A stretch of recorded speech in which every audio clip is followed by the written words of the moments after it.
You're here. Show yourself.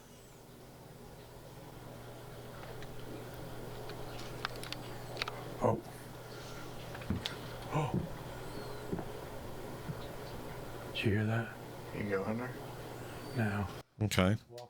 That was obvious walking. Sure. Doesn't necessarily mean it was paranormal, though.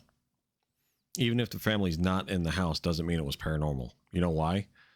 Because samples exist. I have samples of somebody walking on the wood floor. Does that mean it's paranormal? No. No, not at all. Let's go back. Right? Let's go back here.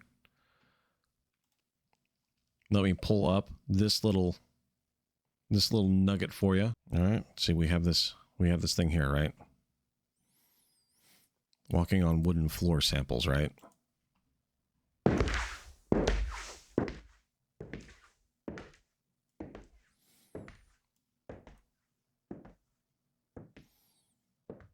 All right. We do just a quick mix like that, right?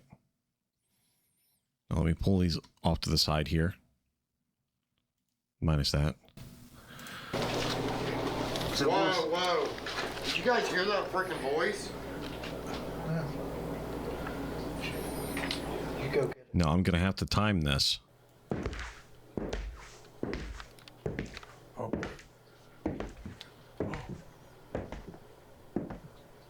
Did you hear that? You go in there? Right. It's walking Right. right above us. Right. It is. When it was actually just my sample over top, right? Right there. There's a room back over here. Nope, that's that wall. Scared.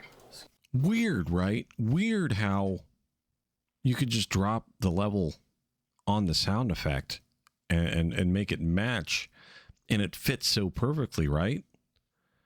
Just weird, huh? It's a timing thing, right? You get to the point where the walking was, you put the sample in, and then you have them react to it.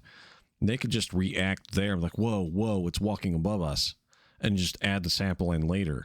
That's not evidence of paranormal, in my opinion. That's evidence of audio editing.